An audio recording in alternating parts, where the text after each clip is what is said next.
ጥብቅ መረጃ ሾልኮ ወጥቷል። ያውም ከፍተኛ ወታደራዊ አዛዦችን እንዲሁም ጀነራሎችን የሚመለከት። በእርግጥም የጀነራሎቹ ጥልቅና ሚስጥራዊ ዝርፊያ ተጋልጧል፣ ገሃድ ወጥቷል፣ ለአደባባይም ተሰጥቷል። ከመቀሌ እስከ አዲስ አበባ፣ ከአዲስ አበባ እስከ ተባበሩት አረብ ኤምሬቶች ዱባይ፣ ከአስመራ እስከ ኡጋንዳ ካምፓላ፣ ናይሮቢ፣ ፖርቱ ሱዳን፣ ካርቱም የተዘረጋው ሚስጥራዊ የዝርፊያ ሰንሰለት በወታደራዊ ጀነራሎችና አዛዦች የሚመራ ነው። የወዲ ዜናዊ ልጅ ስለዚህ ጉዳይ ነገር በዚህ ሚስጥራዊ ህገወጥ ዝርፊያ ውስጥ የህወሓትና የኢትዮጵያ ጀነራሎች እጅና ጓንት እየሰሩ ነው ስትል ትከሳለች። በዚህ እንቅስቃሴ በተመለከተ የኢትዮጵያ ወታደራዊ መኮንኖች ይሳተፋሉ የሚለው የመረጃዋ እውነትነት በገለልተኝነት ማረጋገጥ ባይቻልም እንቅስቃሴው ግን እጅግ አደገኛ ብሎም አገርን የሚያቆረቁዝ ነው። ከፍተኛ ጀነራሎች ስለሚሳተፉበት አስደናቂና ሚስጥራዊ ዝርፊያ ልንነግራችሁ በሰንበቱ ተከስተናል። የጠቅላይ ሚኒስትር አብይ አህመድ ሁነኛ አጋርና የልብ ወዳጅ ናት የምትባለው የተባበሩት አረብ ኤምሬቶች ከህወሓት ወታደራዊና ቁልፍ አዛዦች ጋር እንዴት በሽርክና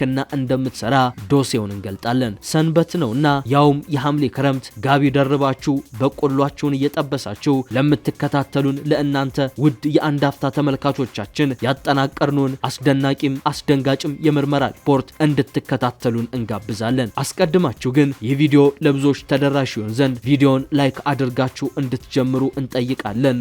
ወደ ዝርዝሩ እናምራ።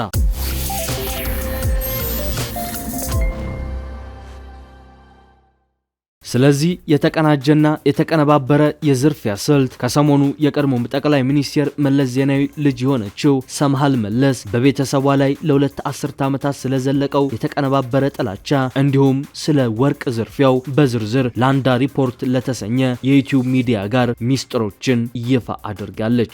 ሰምሃል ይህንን የወርቅ ማዕድን ዘረፋ እጅግ አስደንጋጭ ስትል ነው የምትገልጸው። ከፕሪቶሪያው የሰላም ስምምነት በኋላ የትግራይ ሰራዊት ጀነራሎች ከኢትዮጵያ መከላከያ ሰራዊትና ከኤርትራ ኃይሎች ጋር በመሻረክ በወርቅ ማዕድን ቁፋሮና ንግድ ላይ በከፍተኛ ሁኔታ ተሰማርተው ኢንቨስት እያደረጉ ነው ትላለች። ሰምሃል ጀነራሎቹ ለገዛ ሆዳቸውና ጥቅማቸው ብለው ከኢትዮጵያ መከላከያ ሰራዊት ጋር አብረው መስራት ከቻሉ ታዲያ ለምን ለዘላቂ ሰላም ሲሉ አብረው አይሰሩም ስትልም ጠንካራ ትችትና ጥያቄን ታቀርባለች። በዚህ በቲዲኤፍ ጀነራሎችና በኤርትራ ኃይሎች መሃል ባለው ድብቅ የወርቅ ንግድ ግንኙነት ውስጥ ዋናው አስተባባሪ የህወሓት ጽሕፈት ቤት ኃላፊ ፈትለወርቅ ገብረ እግዚአብሔር ሞንጆሪኖ ወንድም የሆነው ዳዊት ገብረ እግዚአብሔር ነው ትላለች። ነጋዴው ዳዊት ገብረ እግዚአብሔር ከዚሁ የኤርትራ ጋር ካለው ድብቅ የወርቅ ንግድ ትስስርና የገንዘብ ዝውውር ጋር በተያዘ በዱባይ ከተማ ለጥቂት ጊዜ ታስሮ እንደነበርም በቃለ ምልልሷ ተናግራለች። በተመሳሳይ ሰምሃል ባለፈው ሳምንት ትጋት ከተሰኘ የዩቲዩብ ቻናል ጋር ባደረገችው ቃለ መጠይቋም እንደ ብርጋዴር ጀነራል ምግበይ ኃይለ ያሉ የጦር አመራሮች በወርቅ ንግድ እጃቸው እንዳለበት መግለጿ የሚዘነጋ አይደለም። ጥቂት የሰምሃል መለስ ዜናዊን ያጋራችውን መረጃ አፍታተን እንመልከተው። ከወራቶች ቀደም ብሎ ዘ ሪፖርተር ባደረገው ጥልቅ የምርመራ ሪፖርት በትግራይ ክልል ውስጥ የሚካሄደው ህገወጥ የወርቅ ቁፋሮና ዝርፊያ ከእርስ በርስ ጦርነቱ ማብቂያ በኋላ ወደ ከፍተኛ ወታደራዊና አካባቢያዊ ቀውስ ተቀይሯል ይለናል። የጋዜጣው የምርመራ ሪፖርት እንደሚያመላክተው ከጦርነቱ በኋላ የተፈጠረውን የአስተዳደር ክፍተት በመጠቀም ከፍተኛ የወታደራዊ መኮንኖች፣ የክልሉ ፖለቲከኞችና ህገወጥ የውጭ ሀገር ባለሀብቶች የተሳተፉበት ሰፊ ሻዶ ማርኬት ወይም የጥላ ገበያ ተፈጥሯል ይላል። በድርጊት ውስጥ የተሳተፉ ዋና ዋና አካላት የጦር ሰራዊትና የፖለቲካ ሊቃን ናቸው ይላል። ከፍተኛ የክልሉ ወታደራዊ አዛዦች፣ የቀድሞ ታጋዮችና የአካባቢው የመንግስት ባለስልጣናት በድርጊቱ ውስጥ እጃቸው አለበት። እነዚህ አካላት ለህገወጥ ቁፋሮች ከባድ ማሽነሪዎችንና የደህንነት ጥበቃን በማቅረብ ከወርቁ ትርፍ ድርሻን ይወስዳሉ። የውጭ ሀገር ባለሀብቶችም እጃቸው አለበት። ቻይናውያንና ምዕራባውያን የገንዘብ አቅራቢዎች ከህገወጥ አንቀሳቃሾች ጋር እጅና ጓንት ሆነው እንደሚሰሩ ነው ዘገባው የሚያትተው። ህጋዊ ፈቃድ ያላቸው የውጭ ኩባንያዎች ወደ ይዞታቸው መግባት ባለመቻላቸው እነዚህ ህገወጥ ቡድኖች ከባድ ማሽነሪዎችን በመጠቀም በእነዚህ መሬቶች ላይ ቁፋሮ ያካሂዳሉ። ፈቃድ የሌላቸው አካላት ታጥቀው የአካባቢውን አስተዳደር በመጫን ከፍተኛ የወርቅ ክምችት ያለባቸውን ቦታዎች ቀንና ሌሊት ይቆጣጠራሉ። የጥቁር ገበያ የወርቅ ንግድ ማዕከል ሽሬ ከተማ ናት። ወርቁ ከሽሬ ከተማ ተነስቶ በኤርትራ ብዙውን ጊዜ ድንበር ተሻጋሪ ወታደራዊ ትብብርን ያካትታል። በሶማሌላንድ በኬንያና በኡጋንዳ በኩል በማለፍ ዋና መዳረሻው ወደ ሆነችው ዱባይ በኮንትሮባንድ ይተላለፋል።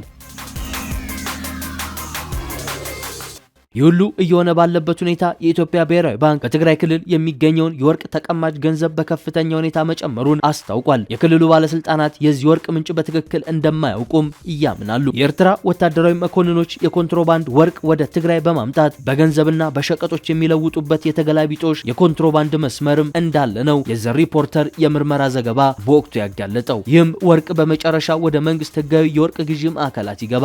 በዚህም ሁኔታ አካባቢው ከባድ የኬሚካል መርዝ ብክለት እያጋጠመው ይገኛል። ህገወጥ አምራቾቹ ወርቅ ለማውጣት ሜርኩሪና ሲያናይድ የተባሉ አደገኛ ኬሚካሎችን ይጠቀማሉ። ይህም ወንዞችን መርዟል፣ ከብቶችን ገድሏል፣ የእርሻ መሬትን አውድሟል።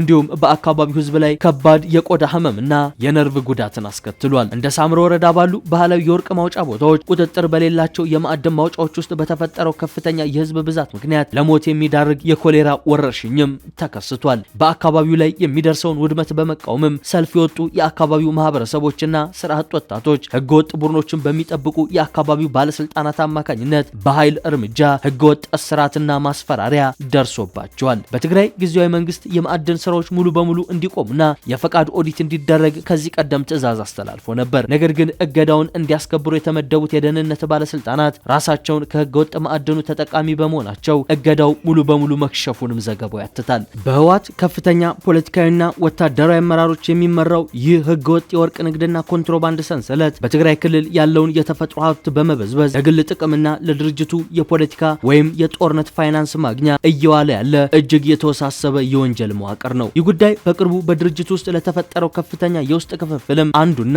ዋነኛው ምክንያት ተደርጎ ነው የሚወሰደው። ዓለም አቀፍ የምርምር ተቋማት እንደ ቻተም ሃውስ ያሉ እንዲሁም የክልሉ ጊዜያዊ አስተዳደር ከፍተኛ ባለስልጣናት ያጋለጡት ህገወጥ የወርቅ ንግድ ሰንሰለት አሰራር በዝርዝር እስቲ በግርድፉ እንመልከተው። በትግራይ ሰሜናዊና ሰሜን ምዕራብ አካባቢዎች በተለይም በሽሬ፣ በማይጨው፣ አዲያቦና ባድመ የሚገኙ ዋና ዋና የወርቅ ማውጫ ስፍራዎች በህወሓት ወታደራዊ አዛዦችና ታጣቂዎች ጥብቅ ቁጥጥር ስር ናቸው። በትግራይ ጦርነት ወቅት ለመከላከያ ምሽግ መሳሪያ የተመደቡ እንደ ኤስካቫተርና ክሬን ያሉ ከባባድ የህዝብ መሳሪያዎች በአመራሮቹ ትዕዛዝ ወደ ወርቅ ማውጫ ቦታዎች ተዘዋውረው ለግል የወርቅ ቁፋሮ አገልግሎት ውለዋል። የህወሓት አመራሮች ተገቢው የሥራ ፍቃድ ከሌላቸው የውጭ ሀገር ዜጎች በተለይም ከቻይና ማዕድን አውጪዎች ጋር በሚስጥር በመሻረክ ወርቁ በከፍተኛ ቴክኖሎጂ እንዲቆፈርም ያደርጋሉ።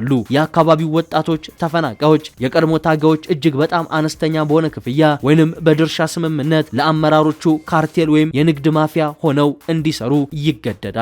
የዚህ ሁሉ ህገወጥ የንግድ እንቅስቃሴ ማዕከል ታዲያ ሽሬ እንደ ስላሴ ከተማ ናት።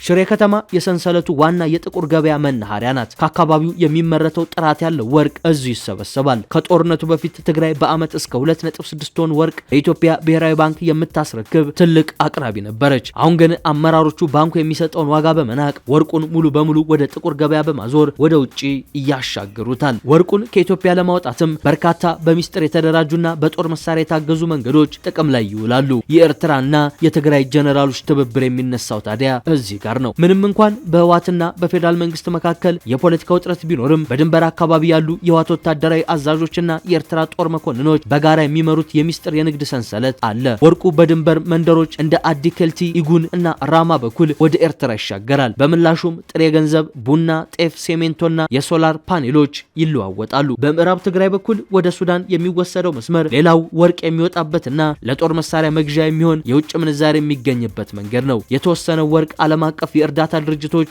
አርማና ታርጋ በተለጠፈባቸው ተሽከርካሪዎች ውስጥ በመደበቅ ከሽሬ ተነስቶ በመቀሌ በኩል ወደ አዲስ አበባ በኮንትሮባንድ መልክ ይገባል። በሱዳንና በኤርትራ በኩል የወጣው የትግራይ ወርቅ የመጨረሻ መዳረሻው የተባበሩት አረብ ኤምሬቶች ዱባይ ናት። ዱባይ የወርቅ ኮንትሮባንዱ የሚሸጥበትና ወደ ህጋዊ ገንዘብ የሚቀየርባት ዋና ማዕከል ናት። በወርቅ ሽያጭ የሚገኘው በሚሊዮን የሚቆጠር ዶላር በውጭ ሀገር በሚገኙ የሽፋን ኩባንያዎች ማለትም ሻዶ ካምፓኒስ አማካኝነት በአመራሮቹ የውጭ ባንክ ሂሳቦች ውስጥ ይቀመጣል። አንዳንድ ከፍተኛ የህወሓት ወታደራዊ አዛዦች በዱባይና በአሜሪካ የቅንጦት ቤቶችንና የትራንስፖርት ቢዝነሶች እንዳሏቸውም ከዚህ ቀደም ይፋ ተደርጓል። ይህ እጅግ ከፍተኛ የሀብት የሚንቀሳቀስበት ዘርፍ መሆኑ በጌታቸው ረዳ ይመራ የነበረው የጊዜው አስተዳደሩ ቡድንና የደብረ ጽዮን አንጃ እርስ በርስ እንዲካሰሱ፣ የፓርቲው የውስጥ ክፍፍል እንዲባባስና ህወሓትም ለሁለት እንዲሰነጠቅ አድርጎታል። ከዚሁ ህገወጥ ንግድ የሚገኘው ገቢ የክልሉን ህዝብ መልሶ ለማቋቋም ሳይሆን አመራሮቹ ዳግም ለጦርነት የሚሆናቸውን መሳሪያ መሳሪያዎች በድብቅ ለመግዛት እንደሚጠቀሙበት ነው መረጃዎች የሚያስረግጡት። በቅርቡ ይፋ በሆኑ መረጃዎች መሰረት የወርቅ ኮንትሮባንድ ሰንሰለቱ ሰፊ የሆነ መጥቶ የትግራይ ወጣቶችም በገንዘብና በመሳሪያ ልውውጥ ስም ወደ ሱዳን የእርስ በርስ ጦርነት በመማገር ላይ ይገኛሉ። በጥቅሉ የህወሓት አመራሮች የወርቅ ዝርፊያ ሰንሰለት ክልሉ ከጦርነት በኋላ ማግኘት የሚገባውን የኢኮኖሚ ማገገሚያ እድል በማደናቀፍ የተፈጥሮ ሀብትን ለጥቂት ግለሰቦች ማበልጸጊያ እያደረገ ያለ የተደራጀ የወንጀል መዋቅር ነው ልንለው እንችላለን። መረጃዎች እንደሚያመላክቱት በትግራይ ከተረጋገጡ የነዳጅ ክምችቶች ባለፈ በርካታ የወርቅና የማዕድን ሀብት አለ። ሆኖም ይህ ሀብት ከትግራው ጦርነት በኋላ ምን ከላይ በገለጽነው መልኩ በህገወጥ መልኩ በኤርትራ በኩል ወደ ዩናይትድ አረብ ኤምሬቶች እየተሸጋገረ ይገኛል።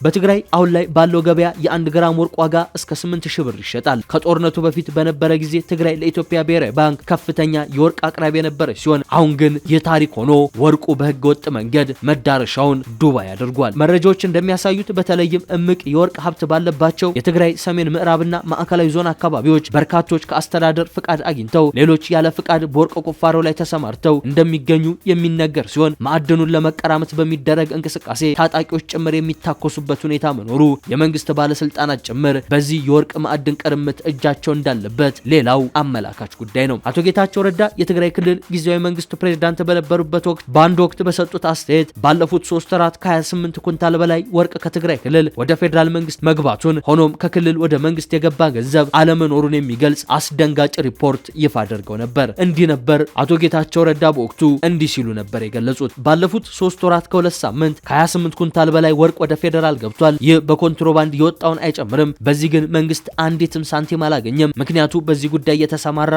ሰፊ የኮንትሮባንድ ኃይል ስላለ በማለት ለመጀመሪያ ጊዜ አጋልጠውም ነበር። በዚህ ህገወጥ እንቅስቃሴ በትግራይ ኃይሎች ስር የሚገኙ ግለሰቦች፣ የጸጥታ ኃይሎች ኃላፊዎች እንዲሁም በሲቪላዊ አስተዳደር ውስጥ የሚገኙ ከፍተኛ ባለስልጣናት እንደሚሳተፉበትም ጌታቸው ረዳ እንዲህ በማለት ገልጸው ነበር። ይህን የሚከታተል ግብረ ኃይል አቋቁመን ነገር ግን ስራው እንዳይሰራ ብዙ መስተጓጎል ይገጥመዋል። በህገወጥ የማዕድንና የሰው ዝውውር የሚጠረጠሩ ሰዎች አቃቢ ህግና ዳኞችን ያስፈራራሉ። ድርጅቱን እናድናለን እያሉ የሚፎክሩ ኃላፊዎች ሳይቀር በወርቅ የኮንትሮባንድ ንግድ እጃቸው አለበት በማለት አጋልጠዋቸዋል። በተጨማሪም ወርቁን ለማውጣት ጥቅም ላይ በሚውሉ አደገኛ ባሏቸው ኬሚካሎች ምክንያት በተፈጥሮ ላይ ጉዳት እየደረሰ ነው ይላሉ። በክልሉ ለ2 ዓመት የተካሄደውን ጦርነት ማብቃት ተከትሎ ከትግራይ ወደ ማዕከላዊ ባንክ ሲገባ የነበረው ወርቅ በከፍተኛ መጠን መቀነሱ ሲነገር የቆየ ሲሆን በተለያየ አቅጣጫዎች ወርቁ በህገወጥ መንገድ ከኢትዮጵያም እየወጣ ነው። በሰሜን ምዕራብ የትግራይ አካባቢ የሚወጣውን የወርቅ ማዕድንን በተመለከተ እስካሁን ግልጽ ያለ መረጃ ከኢትዮጵያ መንግስት በኩል የተባለ ነገር የለም።